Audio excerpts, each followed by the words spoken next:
Ahí está, Gabriel, ¿cómo estás? Muy buenos días. Te saluda Sergio Buenos Centenaro. días. Buenos días, te saluda Sergio Buenos días, Centenaro. Sergio. ¿Qué tal? Muy bien, Ronnie Fuchs, estamos aquí haciendo con Fundamento Criollo en Radio Lateral. ¿Cómo estás, Gabriel?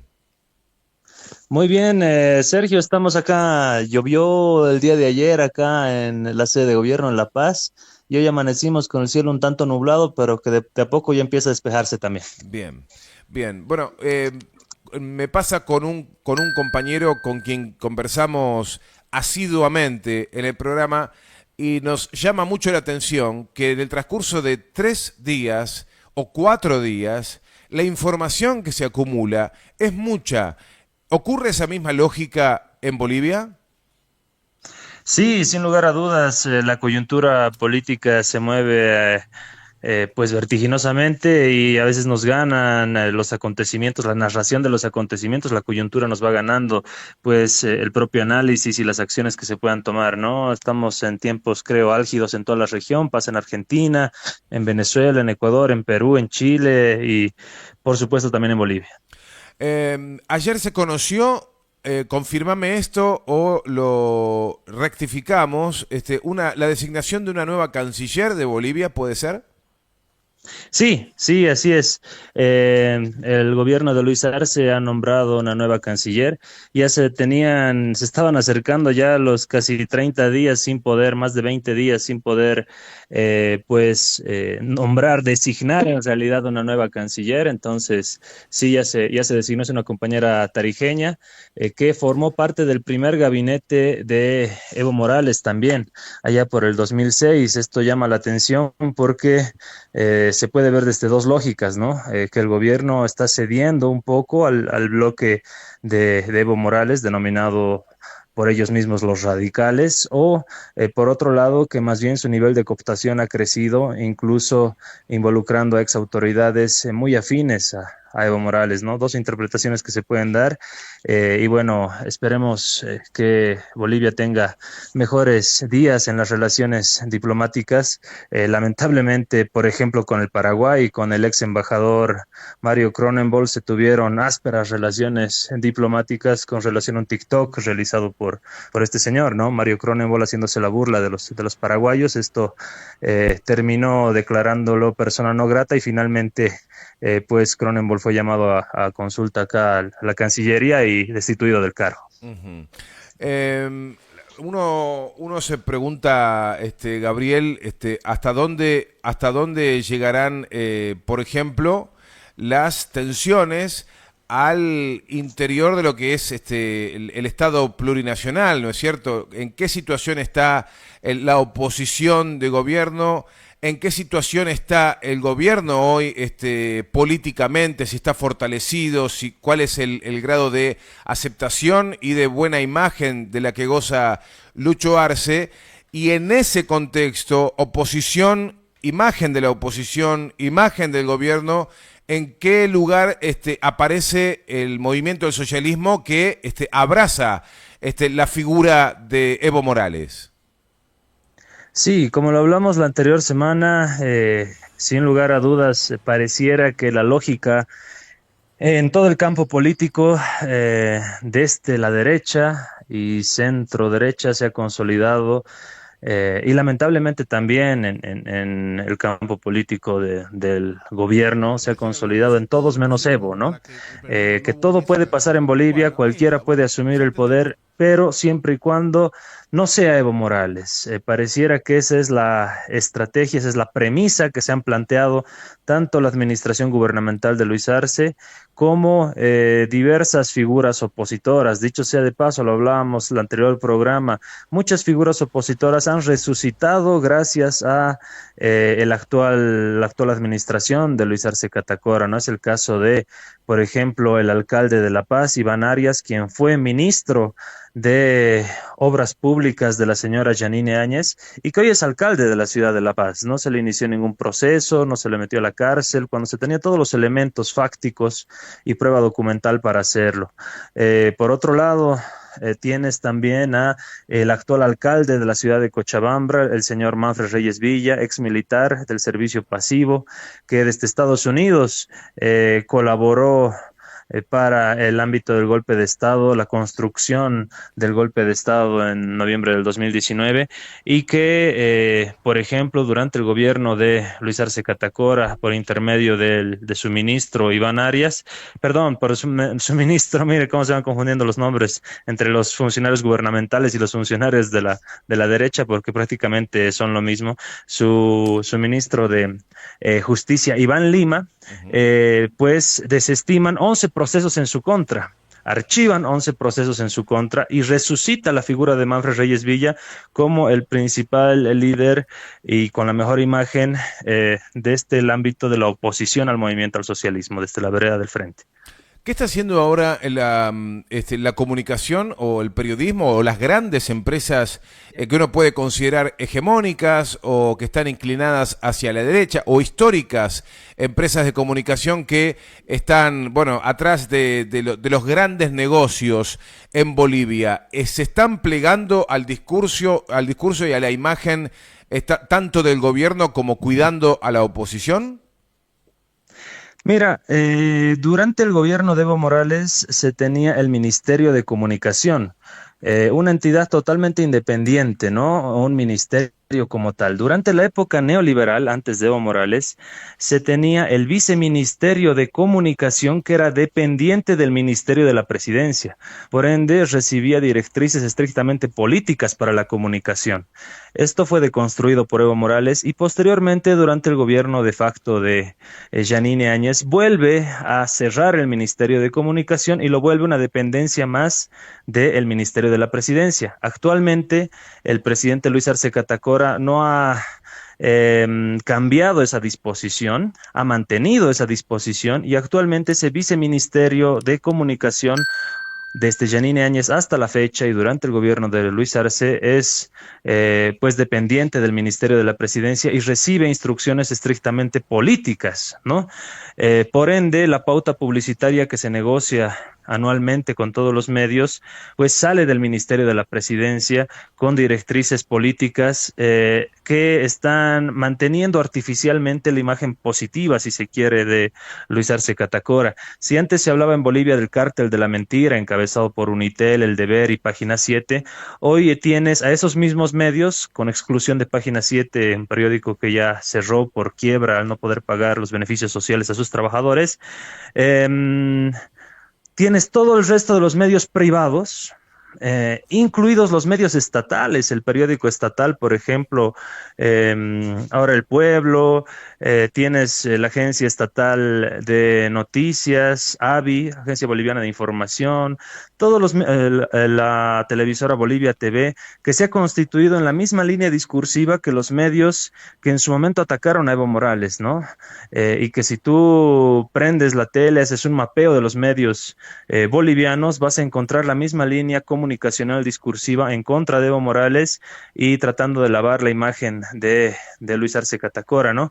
Entonces, se vive una situación a todas luces. Toda la gente que estamos acá en Bolivia lo vemos con obviedad de lo que está pasando acá en el país, pero la imagen de Luis Arce se va deteriorando poco a poco. Por ejemplo, la escasez de diésel. Si nos damos una vuelta solamente por la sede de gobierno, vamos a encontrar las gasolineras con inmensas filas por escasez de diésel, de combustible para el transporte pesado de nuestro país, ¿no? Recientemente una calificadora de riesgo ha catalogado a Bolivia como un país en el cual no se puede invertir, riesgo de inversiones por no ser un país solvente, ¿no? Entonces tenemos todas estas situaciones que también se van develando en el plano regional e internacional. Uh-huh. Gabriel, queremos aprovechar porque seguramente tendremos la oportunidad de tenerte, aunque sea un ratito, cada semana. Sería muy interesante que hagamos un breve repaso, ¿no? Un breve repaso de la historia de lo que significó Evo Morales, gobernando desde 2006 hasta 2019, sacado del gobierno por un golpe de Estado, hay que decirlo. Es increíble que en América Latina tengamos y lleguemos a estos extremos. Contarle a la audiencia por qué significa lo que significa Evo Morales para Bolivia y para la región, ¿Cuál fue la transformación que ha sucedido en Bolivia? En términos generales te lo pregunto, ¿no? Y sobre todo hacer hincapié en que Bolivia llegó a ser tan controlada por el gobierno de los Estados Unidos que, si no me equivoco, Gabriel, todos eran blancos, por empezar, cuando tiene una población indígena amplísima, enorme, y hablaban inglés, y no vivían en Bolivia. Los presidentes que ha sabido tener Bolivia. ¿Podemos meternos un cachito en la historia? Claro que sí, la historia del neoliberalismo creo que no se puede resumir como muy bien lo hizo David Harvey en La breve historia del neoliberalismo, aquel emblemático libro de autoría suya, pero en Bolivia, sin lugar a dudas, tuvimos la construcción de una pirámide pigmentocrática. ¿A qué me refiero con esto? Desde la fundación de Bolivia en 1825, los denominados doctorcitos de Charcas, los jurisconsultos de aquella época, relegaron a la población indígena, siendo la población indígena la quechua, aymara, de tierras altas, de tierras bajas, la artífice de, pues finalmente, la sublevación y la independencia de Bolivia, la gestación de Bolivia como república independiente.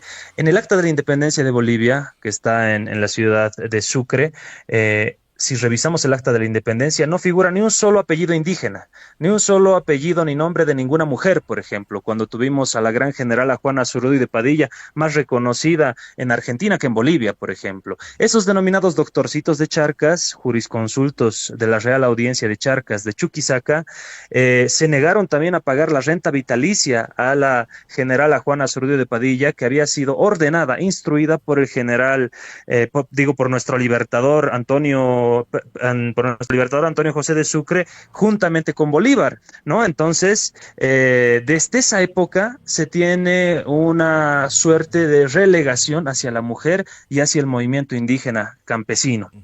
Entonces, Bolivia surge, te decía, en esa construcción de esa pirámide pigmentocrática.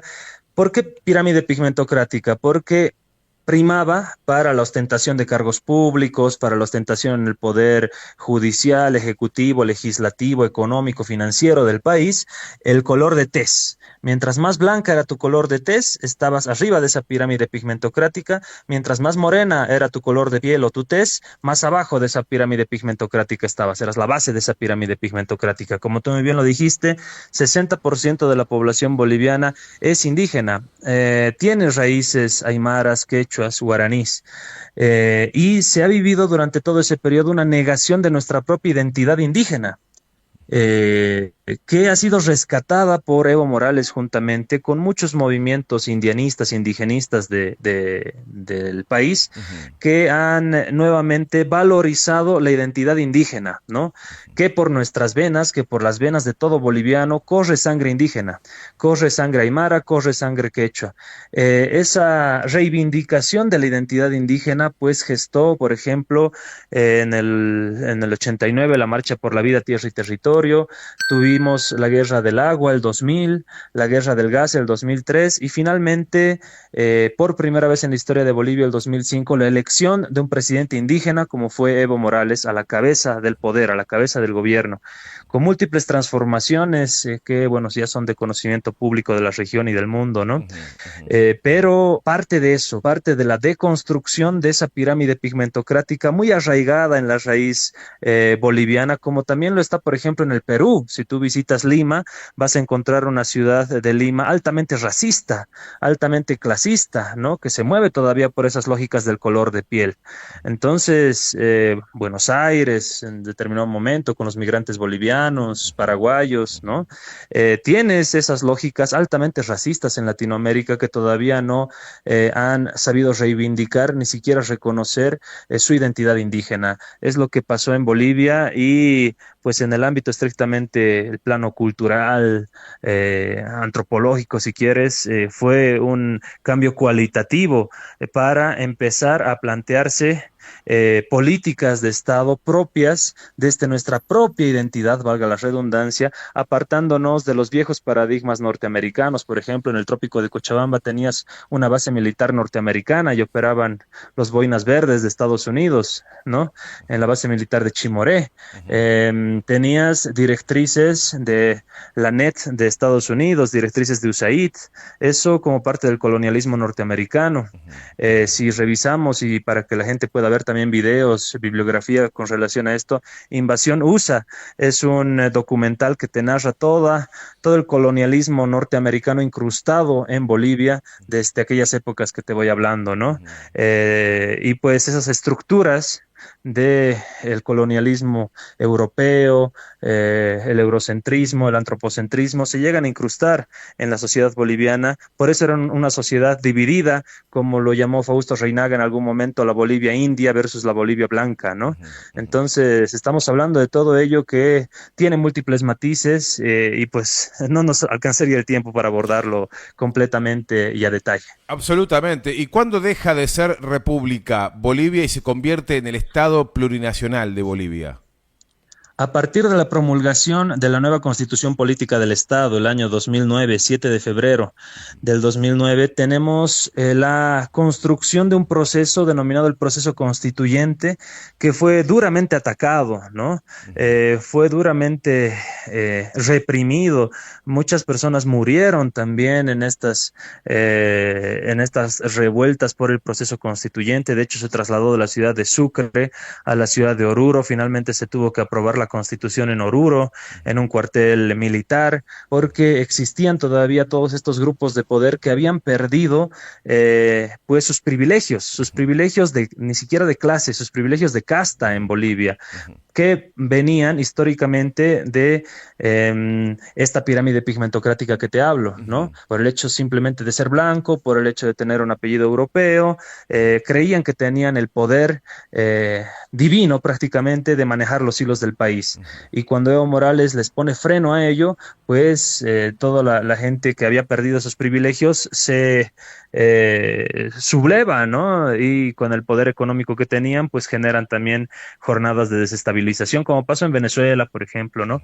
Como pasó en Ecuador en determinado momento de su historia, como está pasando, o pasó en su momento también en Perú con el presidente Pedro Castillo. Entonces son las grandes oligarquías acostumbradas a sus privilegios de casta las que no dejaron gobernar a nuestros gobiernos progresistas. Y en Bolivia particularmente nos volvemos Estado plurinacional de Bolivia a partir de un largo proceso que ha sido también violento, el proceso constituyente que finalmente termina con el texto constitucional y queda atrás aquella constitución del 67 y para el ordenamiento jurídico, social y político del país entra en plena vigencia a partir del 7 de febrero del 2009 la nueva constitución política del Estado, que además de haber sido aprobada por los representantes constituyentes, también fue aprobada por un referéndum, ¿no? Fue puesta a votación y aprobada en votación popular el texto constitucional que ahora rige nuestro ordenamiento jurídico, la Constitución del 2009. La verdad que uno puede hacer un repaso y si uno no estuvo siguiendo en tiempo real todas estas transformaciones que se han producido en el Estado plurinacional de Bolivia de la mano de Evo Morales, uno se podría sorprender si se sienta a seguir una suerte de lista de conquistas que ha logrado el pueblo boliviano. Sin embargo, la disputa política no cesa nunca y uno se podría preguntar, ¿es lo más parecido Evo Morales para el boliviano lo que es el Perón para la Argentina, ¿no? Es como que uno podría de alguna manera tirar algunos hilos conductores. Y también uno se pregunta, en definitiva, ¿dónde están las grandes diferencias entre este líder que estamos mencionando, Evo Morales, y el actual gobierno? ¿En dónde se empiezan a producir esas fracturas? Sí, es interesantísima esta pregunta, justamente la estaba esperando, Sergio. ¿Por qué? Porque desde aquella época de que te hablaba de 1825, cuando Bolivia se constituye como república, surge pues ese racismo, ese clasismo, surge esa construcción de esa pirámide pigmentocrática que te decía, basada en el color de piel, en la blanquitud de la piel como capital cultural y capital político. Y La izquierda boliviana estuvo siempre ligada a el movimiento, si se quiere, al ámbito universitario, al ámbito sindical, ¿no? Pero era una izquierda que desde el Partido Comunista, por ejemplo, ligado estrictamente a las ciudades, no supo leer el movimiento campesino, el movimiento que está transformando y que transformó la coyuntura política de Bolivia en los diferentes momentos históricos. Ese fue un gran error de la izquierda, si se quiere, tradicional que tuvimos en Bolivia. Posteriormente vinieron dictaduras militares, por ejemplo, el pacto militar campesino con presidentes de facto que tuvimos, un divorcio entre el movimiento campesino, el movimiento si se quiere, iluminado por el indigenismo y el indianismo, y por otro lado, la izquierda tradicional desde los marxismos, ¿no? Desde los diferentes movimientos de izquierda convencional. Entonces, se fueron generando con el paso del tiempo, múltiples cohesiones. Tienes ahí el EGTK, por ejemplo, el Ejército Guerrillero Tupac Katari, que llegó a integrar lo que fue el marxismo con el indianismo, por ejemplo. Se empezaron a generar puentes y en esa generación de puentes se tuvo clara la figura del horizonte ideológico y político que perseguíamos en Bolivia, que era la reivindicación de nuestra identidad indígena y que el sujeto histórico conductor del proceso era el indígena originario campesino, transformador de las realidades de nuestro país. A partir del reconocimiento de aquello, pues Evo Morales va surgiendo junto con Felipe Quispe Malcu, por ejemplo, en diferentes bloqueos de carreteras, como el verdadero sujeto conductor de esas transformaciones, ¿no?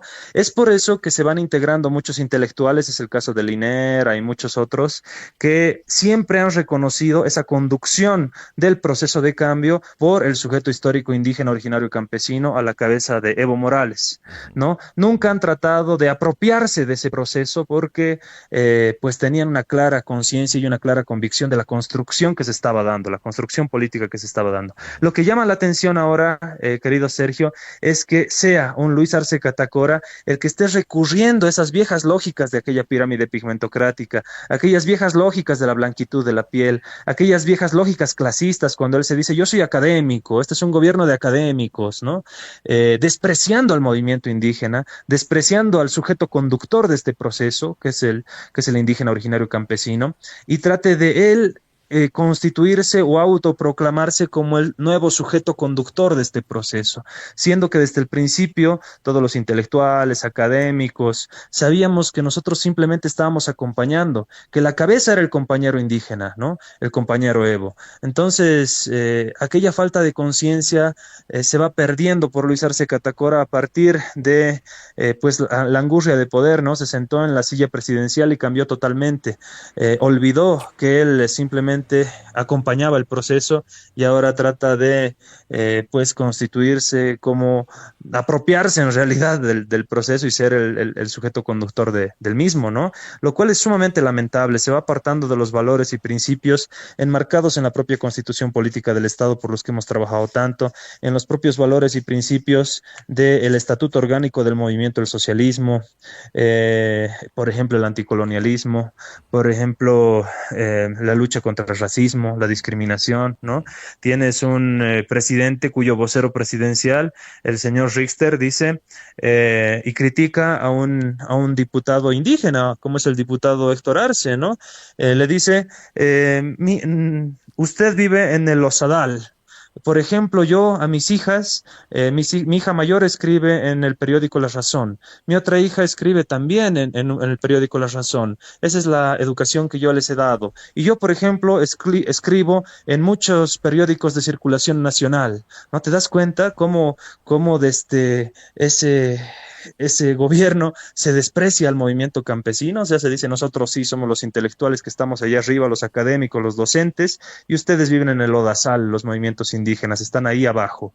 Estamos volviendo a esas lógicas clasistas, estamos volviendo a esas lógicas racistas, esas lógicas de detrimento, de desprecio del movimiento popular campesino. Es lo que diferencia fundamentalmente a Evo Morales de Luis Arce Catacora. Es clarísimo, Gabriel, nos tenemos que ir, pero bueno, me vienen pensamientos a la mente. Mientras decías que Lucho Arce decía, bueno, Luis Arce, ya no le digamos Lucho, Luis Arce decía, este es un gobierno de académicos, me estaba acordando de este señor que decía, somos un gobierno de científicos, el presidente que va a dejar su cargo el próximo 10 de diciembre y por quien no tenemos ningún respeto y una profunda decepción aquí en la Argentina.